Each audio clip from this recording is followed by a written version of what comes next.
SIR SIR SIR কি এই SIR SIR কি এবারই প্রথম হচ্ছে?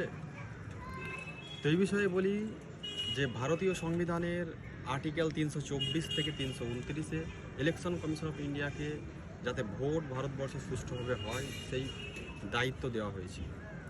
তো এই ভোট যাতে সুষ্ঠুভাবে হয়, সে সিপিএম হোক, কংগ্রেস হোক বা বিজেপি বা টিএমসি যেই হোক, যাতে ভোট চুরি করতে না পারে, কোনো পার্টি যাতে ভোট চুরি করতে না পারে, যাতে মৃত ব্যক্তি অনেকে দেখবেন মারা গেছে তা ওদের ভোট হয়ে যাচ্ছে, একটা ব্যক্তি 4 জায়গায় ভোট হয়ে যাচ্ছে, অনেকে যারা আমাদের দেশের নয় বাইরের দেশ থেকে এসছে তারাও ভোটার লিস্টে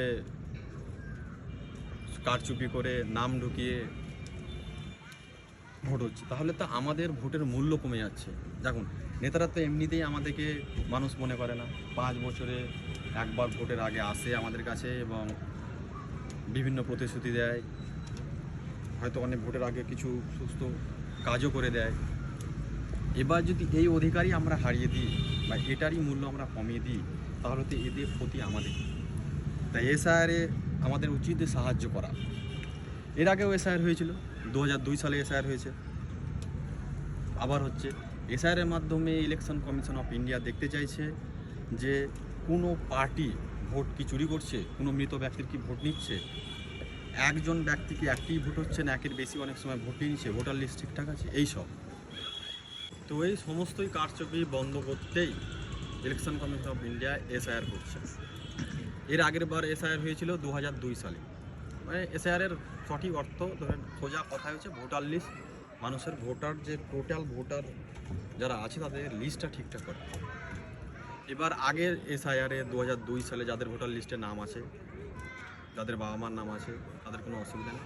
অনেকের হতে পারে নাম নেই, তার জন্য নির্দিষ্ট ডকুমেন্ট দিয়ে এসআইআরের সময় তাদের নাম অ্যাড করা হবে, এতে কোনো সমস্যা নেই। তো আমাদের উচিত বিএলওকে সঠিক সাহায্য করে এসআইআরে সুন্দরভাবে অংশগ্রহণ করা। আর অনেকেই দেখছি অযথা ভয় করছে বাংলাদেশ তাড়িয়ে দিবে। আরে ভাই, তুমি একজন ভারতীয়, তোমার কি কোনো পরিবার নেই দেশে? তোমার কি কোনো ডকুমেন্টস নাই? তাহলে তোমার ভয় কিসে? যদি তোমার যে ডকুমেন্টসগুলো বলে দেওয়া আছে ইলেকশন কমিশন অফ ইন্ডিয়ার তরফ থেকে, সেইগুলো যে কোনো একটি থাকলেই তো হলো। হ্যাঁ, তোমার কিসের আপত্তি? হ্যাঁ, অবশ্যই অসুবিধা তার যদি কেউ বাইরের দেশ থেকে এসেছে আমাদের কাছ থেকে, যে ধর্মেরই হোক, হিন্দু, মুসলিম, খ্রিস্টান, বৌদ্ধ, বাইরের দেশ থেকে এসছে, ইললিগালভাবে এসছে। আমাদের দেশে তো এমনিই সমস্যা পপুলেশনের, অনেক জনসংখ্যা, তারপরে আবার বাইরের দেশ থেকে এসছে, তাহলে নিশ্চয়ই তাকে তার দেশে ফেরত দেওয়া দরকার। এটা তো আমাদের অসুবিধা।